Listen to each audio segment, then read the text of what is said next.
Welcome back for another installment of MustardHub Voices Behind the Build. In these episodes, I sit down for conversations with people building, backing, and running better workplaces. I'm your host, Curtis Forbes. Welcome to today's Fireside Chat. My guest today is JT Thiessen.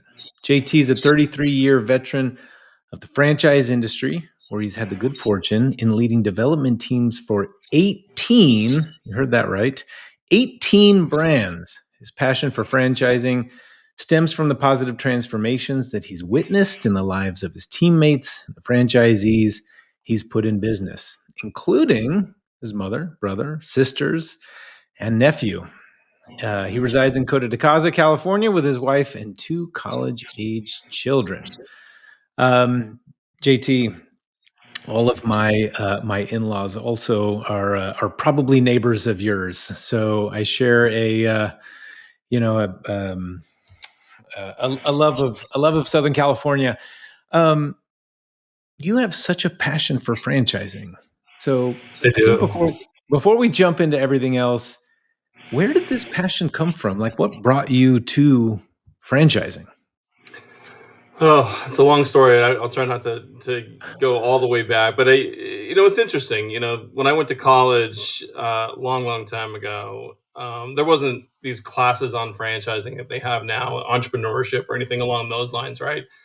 Which is actually pretty interesting, because I've actually been able to go back and teach in some of those schools now and giving back, and it's so cool to see the young kids that are getting into franchising at an early level. For me, it was kind of a 2-week part of our economics class or a finance class or something that we did, which is introducing franchising. And, the project was send away for what was called a UFOC at the time, an FDD today, from any franchise that you want, and then write a report about it. And I remember sending away for an FDD for TGIF Fridays. And they sent me this great big thick book on how to open a TGIF Fridays. And I was sitting there going, I was just amazed by it. Like, here's a kid with $50 in his bank account that probably was out drinking beer last night. And here you're giving me the keys to this TGIF castle. And I just couldn't believe it. So I think I wrote a pretty good report. And as a result of that, my professor pulled me aside and said, "Hey, I know you were thinking about going and doing some other things after school." I was probably leaning in on law school. And I said, "But I've got an opportunity with a company that's looking to hire someone young to help them franchise their business, and wondered if you'd be interested in looking at that." And so I said, "Sure, why not? I'm tired of being poor." And so I went and started working for a little company called Remax, which no one had ever heard of at the time. And they were just getting started in franchising, and I didn't know anything about franchising. I never sold anything before in my life. I certainly didn't know anything about the real estate business, but just launched into it. Had a great mentor, and it all started right there with Remax, and I've never left 33 years later. It's crazy how, like you were just saying, they don't have, or they didn't have classes, they didn't have fields of study for this kind of stuff. And yet now, after 3 decades of experience, or more than 3 decades of experience, right? You're going back to teach these classes. Your experience has essentially become the textbook, right? The textbook that, younger people are using, to learn about that space, which is pretty incredible, actually, to think about it. It really is. I went down to San Diego State 2 weeks ago and taught. They take an entire semester on franchising. And then I had about 20 kids hit me up on LinkedIn. It's like, "Hey, I want to learn more from you. And can you be my mentor?" And I love that stuff, right? It's, hey, we're starting at an early age now where we need to get younger people into the business and learn about it. And what an opportunity. Yeah. So now you're at Brand One as Yes. a chief growth officer. Tell me a little bit about Brand One. What is Brand One? Sure. So Brand One is what is affectionately, or maybe not so, known as an FSO in the franchise world, a franchise sales organization. So I have 4 other partners. They started the business a while back. I joined it more recently. But basically, what we do is we work with brands that do not want to develop their brands internally for whatever reason. They could be emerging and they don't know how, or they don't have the contacts, they don't have the ins with the broker groups. They've never sold a franchise before in their life. They're really good at their plumbing or their power washing, or selling blinds or whatever it is they do, but they don't understand the franchise world from that standpoint. So they need our expertise, and our know-how in terms of how to develop those brands, and to grow and to get good people into their brands. And then in some cases, we've got people that just have very established brands, but for whatever reason, budgetary, or maybe they've run into a bit of a rut with an internal team. They've decided to outsource that franchise development piece as well, and so we'll work with them. We just signed back up with Menchie's frozen yogurt as an example, which is a brand that has hundreds and hundreds of franchise stores already. But they wanted to have us come in and sort of help them take to the next level. And so we have some very established brands that we'll work with as well. So is it primarily selling additional franchise businesses, or almost more of like a marketing and brand development, or do those things kind of go together? It can be both. Primarily, what we're doing is growing the franchise through finding qualified candidates that want to become franchisees of theirs. That's our end goal on everything that we do. Now, depending on where they're coming in and where they're starting, they may not have an FDD, they may not have a website, and so we get very involved in building all of that out before we take it to market. In some cases, they have all those assets and that collateral already, and so we're just plugging and playing and jumping in and starting working with the candidates. So what does your role look like? What's the responsibility of the chief growth officer at brand Yeah, one? Probably a yeah, little bit of everything, I'd imagine. it's a good question. It's all the five partners. We all kind of do the same thing. We just have different titles. But basically, we're out looking for really great concepts and brands that we can help franchise. And so we're all sort of having meetings with companies that are up and coming, and trying to decide whether they're ready for prime time or not. Because a lot of times people think that they are ready to franchise, Mhm. and they're not. And it's a tough conversation sometimes, but we say, hey, listen, go do this and that. And whether it's, you know, prove the system a little bit longer, or open up a company store or something along those lines, or it could be go find some more money, because it's not cheap to get into franchising, and need to make sure that you're collateralized the right way. So we're out looking for those brands, and then we kind of herd them up and bring them in as partners and talk about what do we want to add, because we can't just bring on everybody in the system. We've got limited bandwidth in terms of what we can operate. Currently, today, I think we're at about 20. We awarded we brought in two yesterday, to about 22 brands that are under our purview. And then each partner takes a brand and is the partner in charge of that brand. And then we build teams underneath us that are actually going out and working with the candidates every single day to grow Wow. those brands and sell the franchises.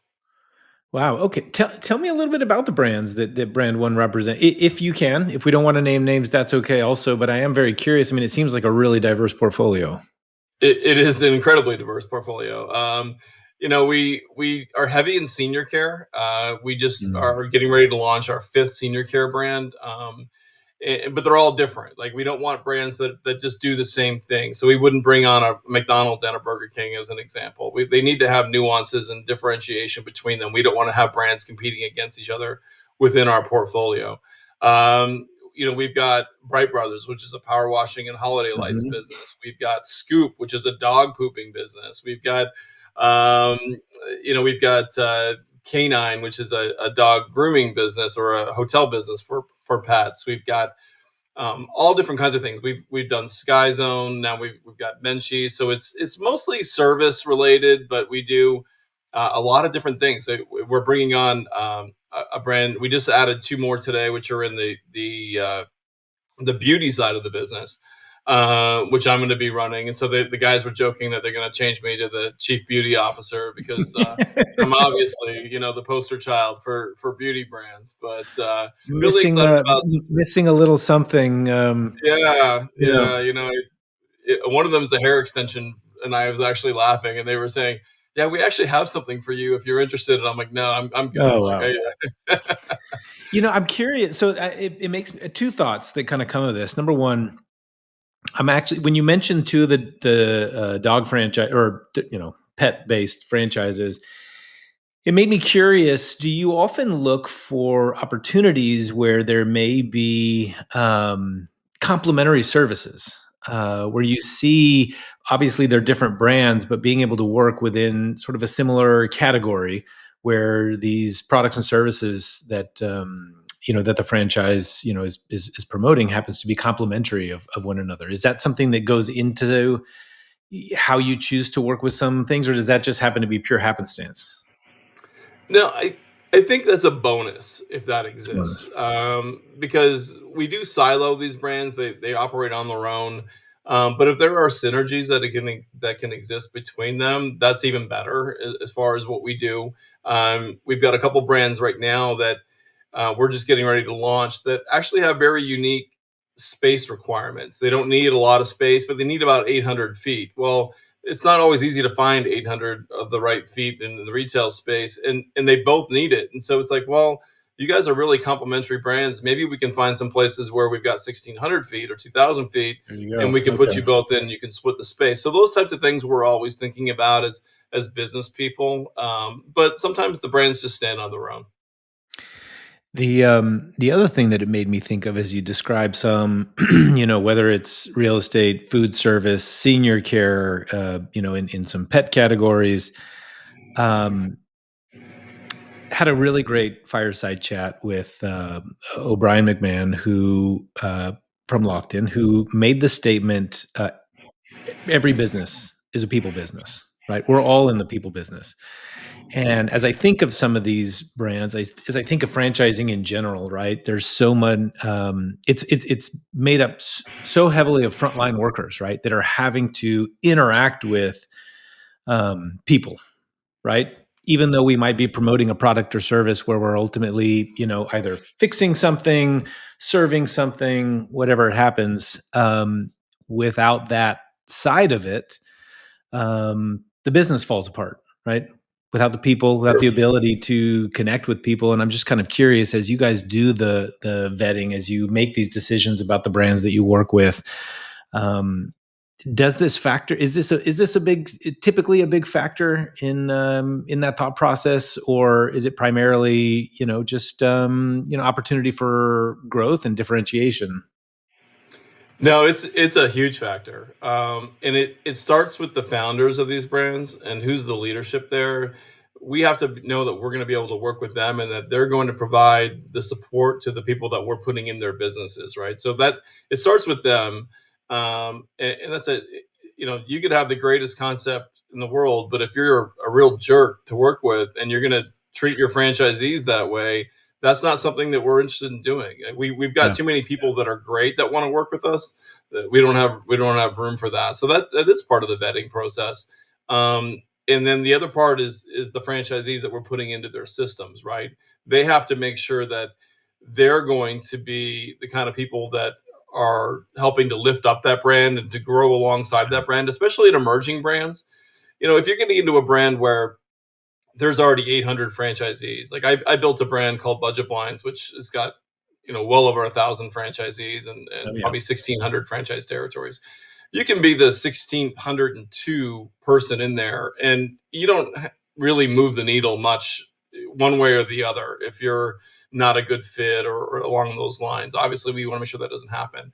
But if you're building an emerging brand and you're franchisee number two, and all you're going to do is complain all day about, well, we don't have this and this isn't working and everything else, that's just not a good fit. You might be a great franchisee number 202, but not number two.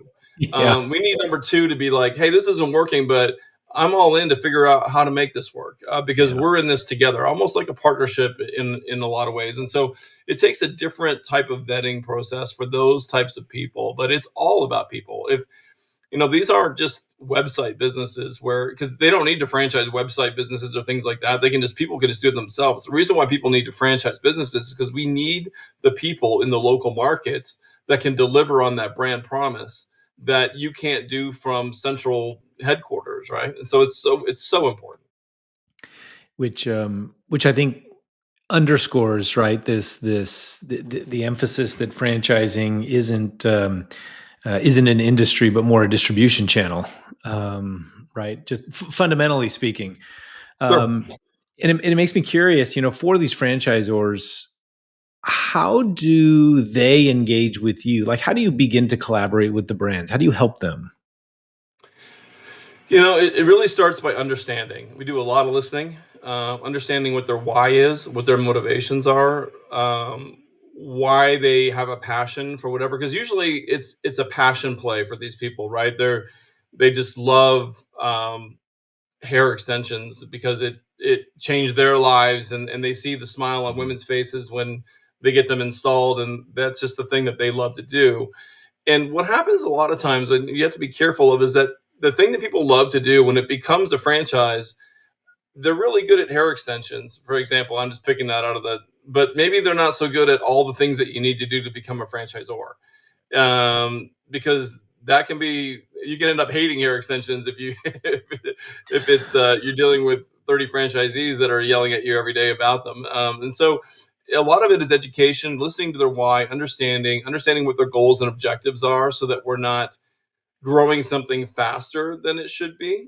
Because that can happen.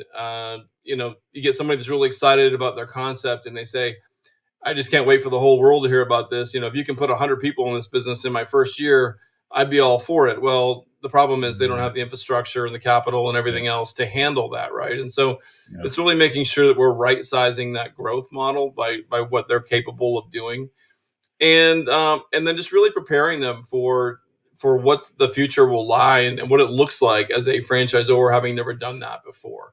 And we're working with, like, it's not just all on the front end. We're constantly working with our partners, our brand partners, to work through challenges, and to make sure that we're getting the right people and getting them in the right way, and making adjustments as need be, because it's very rare for a new franchise brand to hit the market and not need some pretty substantial twists and turns in a month six and year yeah. one, and that sort of thing, until it sort of establishes itself in the marketplace. A lot of good points about, as you start to work with these founders, who are just who are emerging, and listening to hear their story in order to set the good expectations for them, right? And then I guess help manage them. You also talked a little bit about, right, when some are looking to franchise, but frankly might not be a very good fit for it, or might not be ready for it. I'm kind of curious, like, how do you know, what kind of advice do you give the businesses, and what brands or characteristics are the ones that make it a better fit for franchising? Right. It's a great question, and I'm thinking about an example. I won't name names, but it's something that recently happened. Hopefully, they won't hear this, so they won't, because they'll know who they are. But we had a brand that had an exciting concept, and I think it's really going to work for franchising. Um, and we dug in and spent a lot of time, but the problem was they could never get on a conference call on time. They never had the reporting that they needed. Their own business that they were running was consuming them so much that they didn't even have the time to commit to getting into franchising, even though they said they desperately wanted to. And part of our advice to them was, we really like your concept. Like, don't take this personally. Your baby's not ugly, at least in our opinion. But like, if you had five franchisees tomorrow and they were calling you and asking you for help and They wouldn't support and be all able to these things, do it. and you can't even get back to us, what's going to happen to them? Like, you've got Yeah. to hire people to take over your existing business. You're in the weeds there every day, and you need to let that one go. You need to make it your corporate store. You're going to eat your own dog food there. But then your focus needs to be 100% on franchising and working with franchisees coming in, as opposed to worrying about your company store. And if you're not ready to do that, that's fine. But that's what you have to do in order to be able to focus on where we need to be focused going forward. And so it's, in a lot of these cases, people think it's just an extension of their existing business, and it's really two completely different businesses. Yeah. And they need to look at it that way and be prepared to dedicate the time and resources to the franchise model before we can start putting people in there. It sounds like, I mean, there's a preparation for an operational load that that they certainly weren't ready to take on. Many years ago, when I owned and scaled a small business, it was a consideration that we had, and as we went through some of the process to start vetting the idea, there was a realization that it's not like it creates less work for you because you have other people running these businesses. You're just creating a voluminous amount of different work. Exactly. And so it's this idea of being ready and being prepared for an operational load that currently doesn't exist. And right, if they don't have the availability in their, time or bandwidth or whatever it happens to be, it would fall apart before it actually even gets started. Yeah, Um, it's absolutely right. so I'm curious about franchisees. I know you have some people who are pretty close to you who are franchisees. So how does somebody know if franchising is right for them, and how do they pick one? Yeah, that's a great question. And yeah, as you said at the beginning, my family has most of them have gotten into franchising as a result of mine. And thank goodness it's worked out well for them. I still get to go home for the holidays and nobody throws dinner rolls at me or anything like that.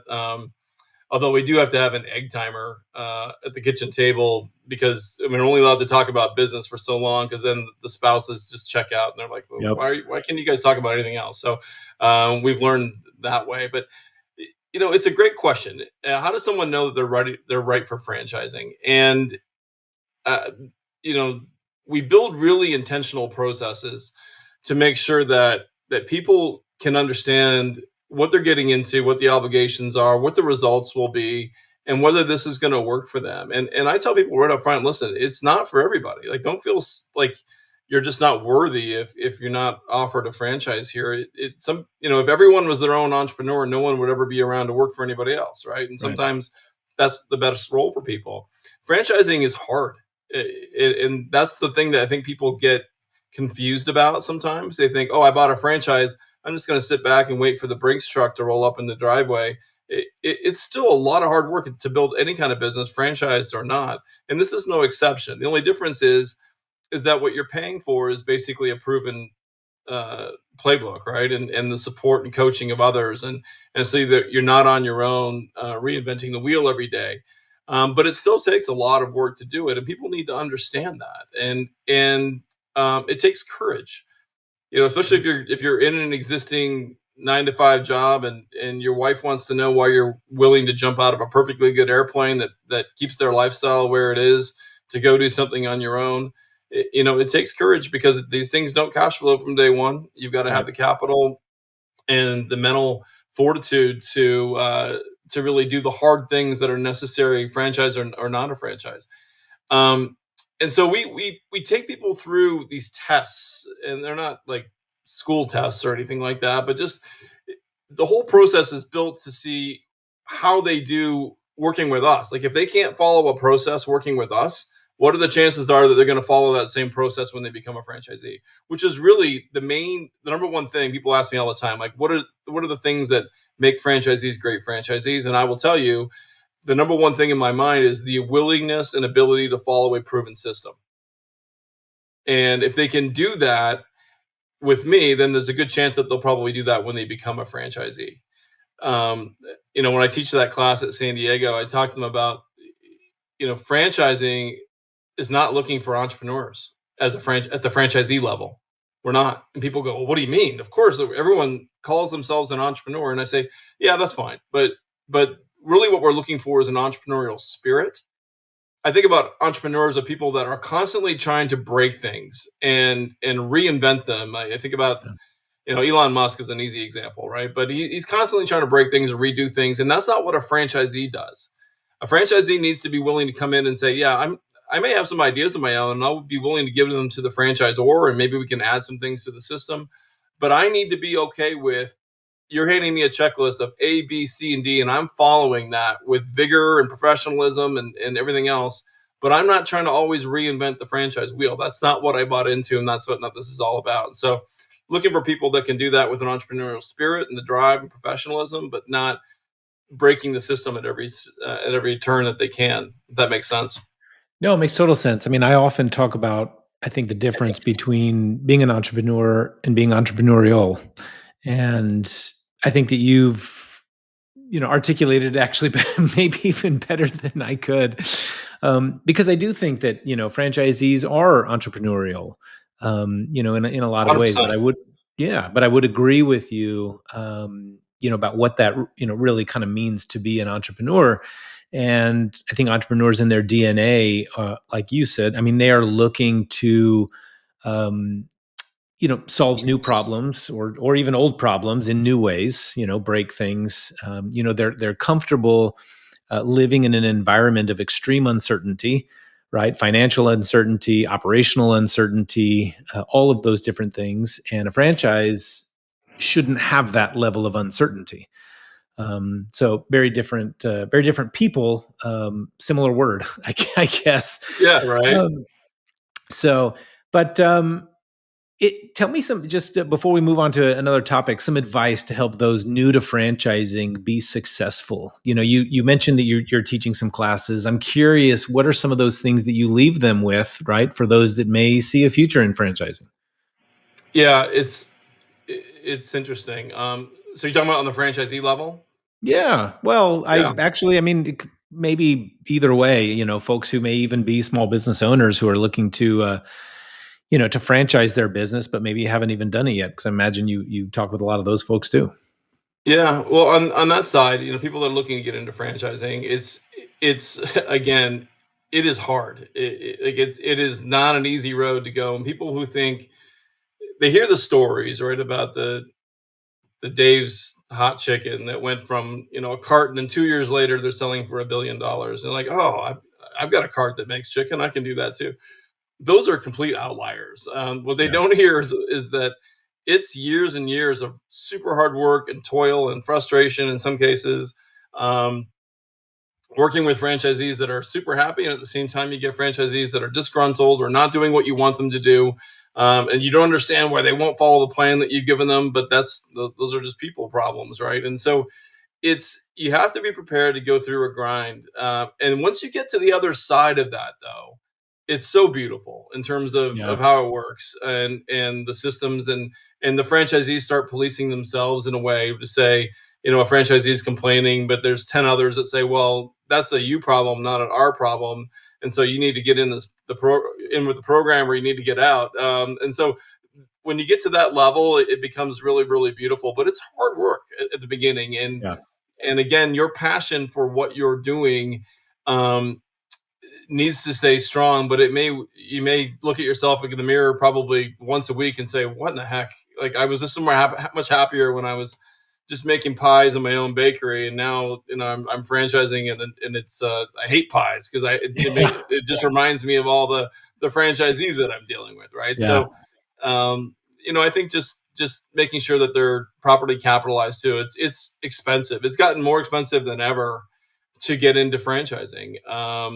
And I think a lot of that has to do with private equity and their huge role, that's come into franchising, and the expectations that come along with that. Mhm. It used to be, you had a good idea, you go out and you put an ad in the Entrepreneur magazine, and you wait for the little cards to come back that people ripped out and wrote their phone numbers on, and see if you could get them on board, and off you went. And now it takes a lot of capital, a lot more work to put yourself Yeah. in the place where you can compete with people that do have all the infrastructure and that capitalization coming in. So there's a lot to learn about it. And I would say my advice, I guess, it was just really what you asked me in the beginning, is there's a ton of resources out there for you, that you can lean into to understand whether you're ready, and make sure that you're using those resources, and talking to as many people as you can, and getting on podcasts, and doing everything you can to get the information that you need before you jump in, to make sure that it's right for you from a timing standpoint, and also Yeah. from a financial and a career bandwidth standpoint as well. Yeah. Doing homework. It's about doing Yeah, homework. it's so much easier today than it was when I started this Yeah. business. Like, we have the internet, and Yeah. there's so much content out there. Like, if you're not, listening, if you're interested in getting into franchising and you're not listening to 10 podcasts and everything else, then you're missing out. So Yeah. it's so much more available in terms of the information. Or just making that hill to climb so much steeper. You know what I mean? You made an interesting comment about people problems. Hmm. I kind of want to lean into for a second. Um, we're obviously a tech company. I'm curious about advice you'd have for folks specifically when it comes to, things like hiring and retaining their staff, right? Among maybe the brand one brands or even, I don't know, the business world at large. What are you seeing companies do to drive engagement, to retain their staff, to build the culture? That's actually helping. Are there things that are hurting? You work with a lot of organizations to find the right franchisees, and these franchisees have to grow their own businesses, right? That means they have to hire people. They have to find the right people. They have to build and maintain a culture at their units or their locations that is right representative of the brand, right? Of what that franchisor, I think the vision that the franchisor has, right? So I'm kind of curious some trends that you've had your eye on or you've seen with regard to that stuff. Yeah, it's a great question. I've seen a few things. I think I'll talk about it first on the corporate level and then down to the franchisee level. As far as engaging, and it's harder today than it ever was before, in my opinion. I've hosted big teams, and everyone worked in the office, and we were able to just do fun things and pull together. And you could stop by someone and sit in their little chair by the side of their desk and just talk to them and see how the mood was going. Right. And today, everyone works all over the place. Our company, we don't have a headquarters. We have 23 people that all work remotely. And you have to be intentional about reaching out to people without it necessarily just being for a business purpose. Like, I need an answer to this question. I'm going to get you on the phone because, well, we all work from home, or a lot of us do, and we don't get that interpersonal connection. It can be pretty lonely, and you can feel and sometimes that you're the only one going through something, or that no one cares about you because they haven't heard. And so, one thing that we try to do is be really, really intentional about connecting and making and having conversations without necessarily an agenda, just to make sure that we're touching in on how everyone's feeling and really listening. Like Cubby says, listening for the purpose of understanding and not just saying, "Oh, I checked the box on we had a phone call this week, so we're good." Um, and I think it's more important than ever because as there's a lot of benefit in all the technology that connects all of us, it can feel hollow if it doesn't come with some real personal feelings behind it in some cases. And so we try to do a lot of that thing. One thing that we're doing right now, which is kind of fun that I've been doing for years, is we have a question of the day that we run through teams, and each person takes a week, and they're responsible for all five of the questions that week. And it can be anything Hmm. from, what's your favorite food to what's your favorite color and everything else. Because we're growing this team pretty rapidly, and we kind of grow in silos. Like, there's half our team that's never met the other half of the team and may never ever meet them, depending on which meetings they're at. And so learning about each other and getting it to a personal level where we're caring about each other, because now we know that Bob really likes Detroit baseball, and every now and then, now that I know that, when I see a Detroit game that was awesome, I can send him a note and say, "Great game last night. I'm sure you're happy." And all of a sudden, now we're that much more connected, right? So Yeah. it's about peeling the layers back and really getting to know people on a personal level the way we used to when we were maybe all in the office, and we don't so much anymore. I think on the franchisee level, one thing that I'm seeing right now that's really good is the use of technology to help rate your employees, and in turn, be able to get them additional bonuses and compensation.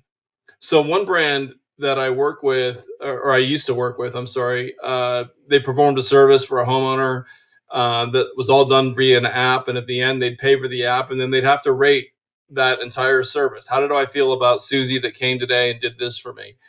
And if she got a great rating, her compensation would change Hmm. based on that rating, and she would be getting bonuses. And so she was motivated to get the reviews, get the ratings, and it was a real thing that we could use to not only make them happy by getting them more money, they're more motivated to say that, yeah, I work harder and it'll result for me, but also in some cases allow us to deal with, okay, how come we all got 5 out of 10s this week. What do we need to do to Yeah. up our game and make sure that we're also paying attention to some of the weak spots? And so I'm seeing some technology that's doing that. That's giving us what I'll call a heat meter in terms of how people are feeling. In a perfect world, I wish I could just log in every day and there'd be an emoji that would literally change next to every person on my team as corresponding with how they're feeling at that moment. Sad, Mhm. happy, angry. It'd be so much easier to manage people if that was the case, but it doesn't happen that way, and so we have to try to use what technology we can to Yeah. understand how people are really feeling.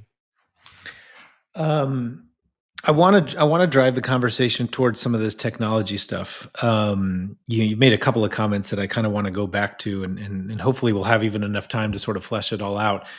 Um, Curiously, I want to talk about, there's legislation at the floor of the federal government, right, for the Franchise Act, you know, about a month ago, um, talking about a lot of the joint employer, adding some clarity and some definition around joint employer, the do's, the don'ts, what you can, what you can't. I think there's happens to be a more latitude than I think some actually realize, but it's also a third rail, right? I think most franchisors are terrified of crossing that line, and yet there's no real tools, I think, to help them promote the kinds of culture within the organization, even some of the things that you're talking about, right? Um, within their network.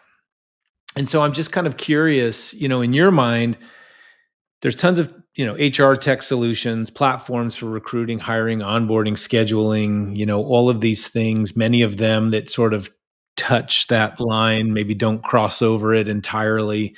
What do you see brands typically using? How far do they go? What kind of things are available to them that keeps them in the safe zone? Yeah, it's a really great question, and I'm not on the HR side of most of these things, but I used to work closely with our in-house counsel, and when you say scared to death to touch that third rail, like that's an understatement, which I don't know if you can be how you can understate it, but you know, if someone would just ask for some simple help that just seemed like second nature to say, yes, I can help you with that employee or this solution or whatever it might be, and then you run it by the attorney who was a great attorney who always was trying to think about business first, but that was just kind of a nope, can't do it, and we can't even get near it. Don't It's just not worth the risk, and it's a Right. shame because as franchisors, we have all this base knowledge and we have all this experience that we should be able to share and want to share to help our franchisees. Like that should be what we do, and having this, I'm going to call it silly litigation or silly rules that are government focused in place that don't support that essential need is really a shame, and I'm hoping that we can continue to find ways to push it out and get around it, because I can't tell you how many times someone would come up with an idea like that's a great idea, and then of course you run it by the council and they say no, that's too close to the line in terms of what we're able to do, and so I think people are always looking for solutions. I think using advisory councils sometimes can be very helpful, so that maybe you can suggest something to an advisory council member that then in turn can take it back to the franchisee system, so which Mm. kind of blurs the lines of where something is coming from. Those can be options, but it's a challenge and it still remains a challenge, even though I think people are understanding that it's being loosened up a little bit. Yeah. Yeah, I think one of the biggest, frustrating things, at least, I'm on the outside looking in, and I see the fact that, I think that there's a lot of truth to the fact that, every business is a people business. And yet, as thorough as these playbooks are, as thorough as these, franchise playbooks are to help you go and run your business, it's really the one thing that they want to stay away from is providing that guidance and support when it comes to people. Yeah. So, One um, of the last brands I was on, we would actually offer to do the final interview for their hirees, not to say yes or no, but to give them a rating on a scale of 1 to 10 as to whether or not we think they would be a good fit. And Mhm. I love that. And the franchisees love that. I think a lot of people are really adverse and feel like that's a little too risky. Even though you're not saying yes or no, you're just giving them advice. But things like that we can do that will help the franchisees avoid these red flag candidates and things along those lines. It's just common sense, but you have to just take your own risk level and go from there. So speaking of some of this tech, and it's obviously changing incredibly rapidly. I'm sure you see it. I'm sure you use AI, right? Or at least a bunch of your team probably does. Curious if you see, how it's evolving, play a role in your own work changing, right? What brands or will brands, I guess, need something different? Will the workforce need something different? Any trends, any predictions there when it comes to that tech side? Yeah, it's a great question, and I'm the guy that needs help turning my computer on and off. So I don't know that I'm the best one to speak to that, but I will tell you, I sat through.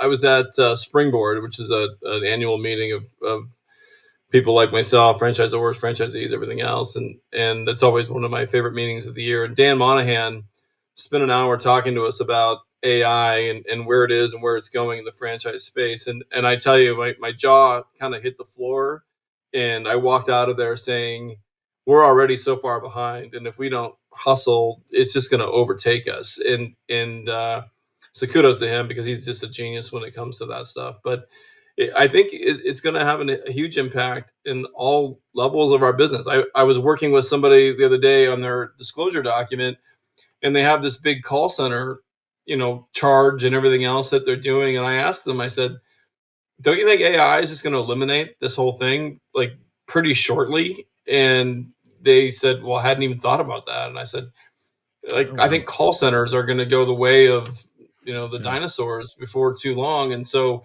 thinking about the cost associated with that, can we put that money somewhere else? Can we take that money out of the FDD that the franchisee has to pay?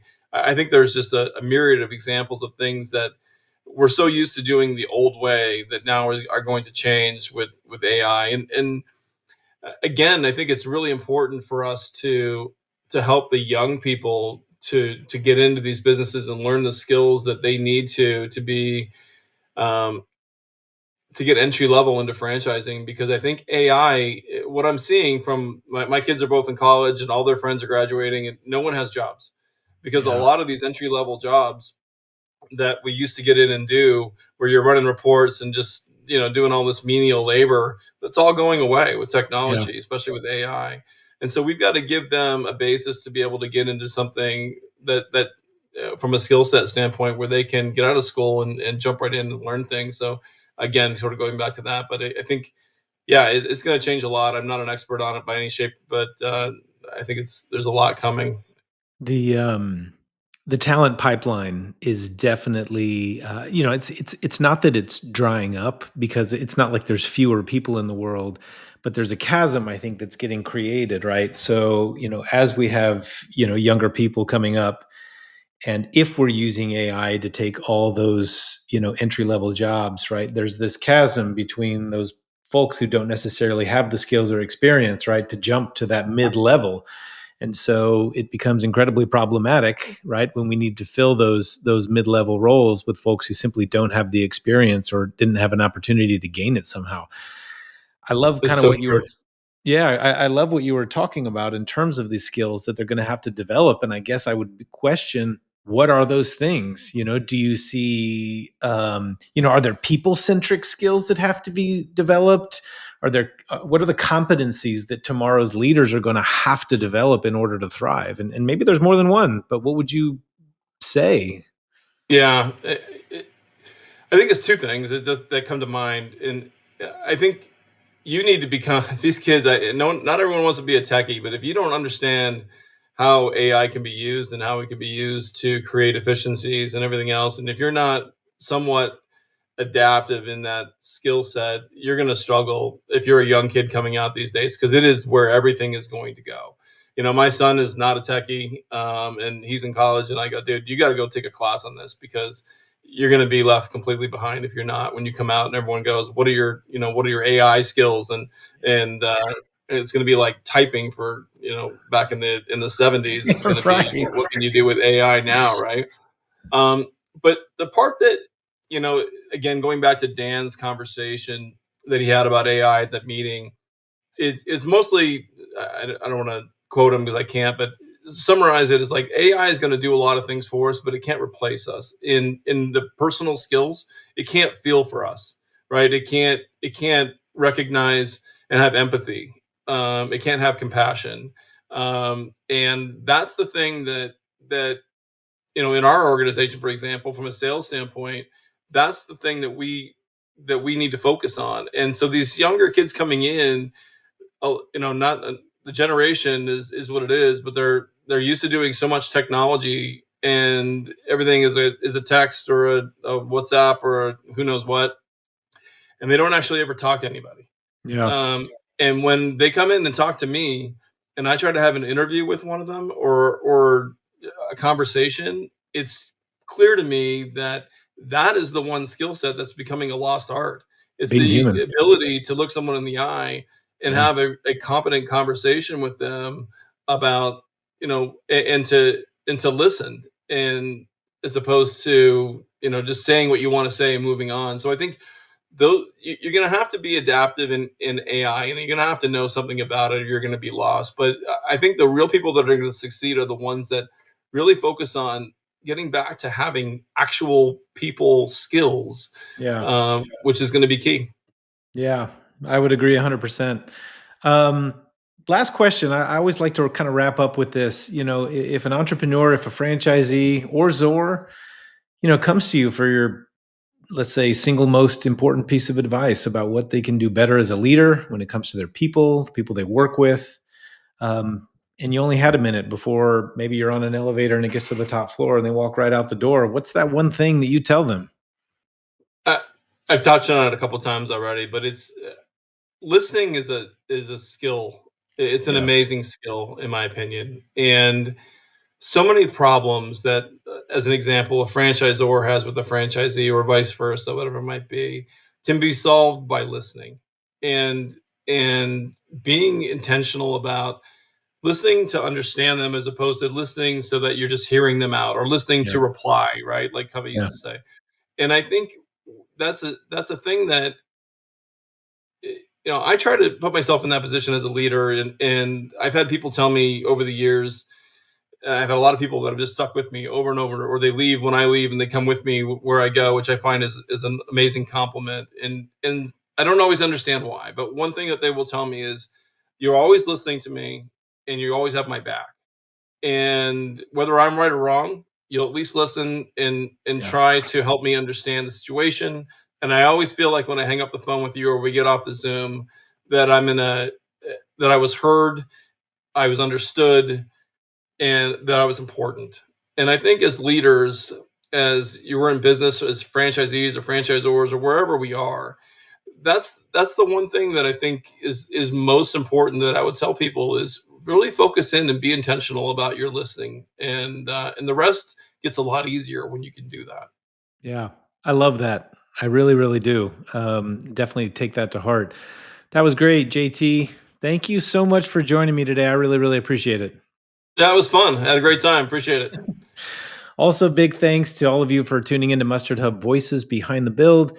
Please like and share this episode. Be sure to subscribe so you don't miss the next installment. Also, visit mustardhub.com to learn how we help companies become destinations for workplace happiness and turn culture into a competitive edge. While you're there, you can sign up to get started with Mustard Hub for free.